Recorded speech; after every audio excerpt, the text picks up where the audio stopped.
What's so bad about pornography if nobody's getting hurt in the process?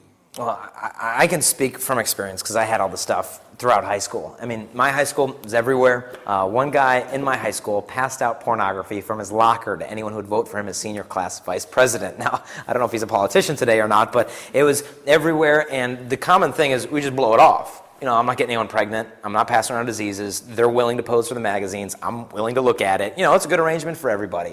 And what ends up happening is it emasculates a man. It basically trains him to look at a woman as a collection of body parts. And it teaches a guy that you can judge the value of a woman by how much lust you feel for her. If I don't lust after her, she's not worth a lot. If I really lust after her, wow, there's a woman. And we end up becoming shallower and shallower. And we laugh it off and say, well, she's willing to be in the porn. What's the big deal? But you don't realize the majority of women in the pornographic industry were sexually abused as little girls and as adult women as well. You know, Pamela Anderson, when she posed for Playboy magazine, her first Playboy shoot, she was crying before the shot.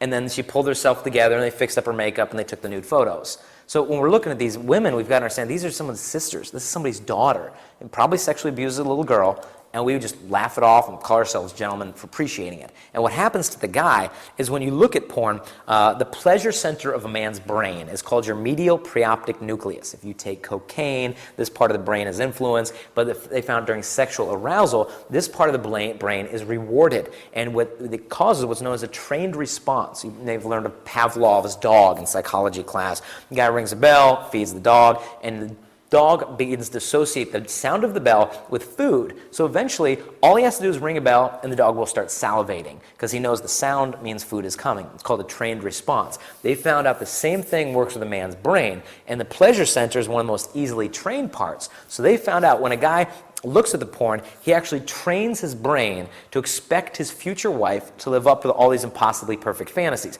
God gave you a clean slate of an imagination on which to impress the beauty of your wife and her alone. Yet we have stamped on it so many images of other women, and you look at these other girls in porn, 15 seconds, and you're bored with her. Look at the next girl, 30 seconds, bored, next.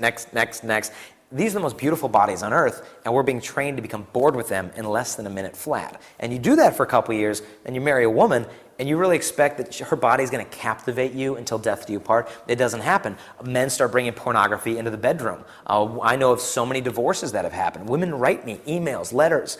And one woman I met, she just got divorced with her husband, and she said he's moved out, the kids are emotionally destroyed, and she said she was picking up the mattress the other day to change the sheets, and she said there under her bed was his stack of pornographic Maxim men's magazines. And she said all these years of being in bed with him, was he making love to me, or was he using my body to make love to them? And while at that moment, very act of sex, when he's supposed to be renewing his marriage covenant with his wife, he's mentally committing adultery with her. And you can understand how this just destroys intimacy within marriage. And I know from experience that you look at the pictures for like 5 seconds, and then it just takes years and years to forget the images that are just burned into your brain. And so when it comes to the porn, we like to hide behind this thing of, oh, nobody's getting hurt, and I'm just being a gentleman. You look at porn clubs, like strip clubs, a gentleman's club. You know, can you think of any place on earth where a gentleman needs a neon sign to tell you that he is one?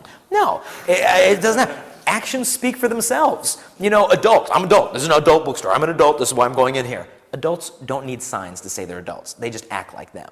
And so they put all these facades up. I need to be a gentleman. Because no matter how far we fall, we always want to identify what's really manly, what's masculine. But the problem is the porn just emasculates us. It emasculates us. It just robs us of the ability to truly love a woman for who she is. Not just a collection of body parts, for her personality. Because the porn teaches us personality doesn't matter, intelligence doesn't matter, her body matters. And when you go to a marriage like this, it's over from the start. My friend got married, addicted to porn. He's divorced in 3 months. And people say, well, you're just being extremist. I mean, if people agree to do it, it's just recreation. But the problem is, don't we want sex to be a big deal? Shouldn't it be something beautiful? And when we reduce her to just a thing, it's like she's a prostitute. In fact, that's what the word pornography means. Pornografia, the writing or the drawing of the prostitutes. And is this how you want someone to look at your daughter? Is this how you want someone to look at your sister, your mother? Then why would we look at other women this way? And I understand how addicting the behavior can be, but it can be overcome, especially through the sacraments and through prayer.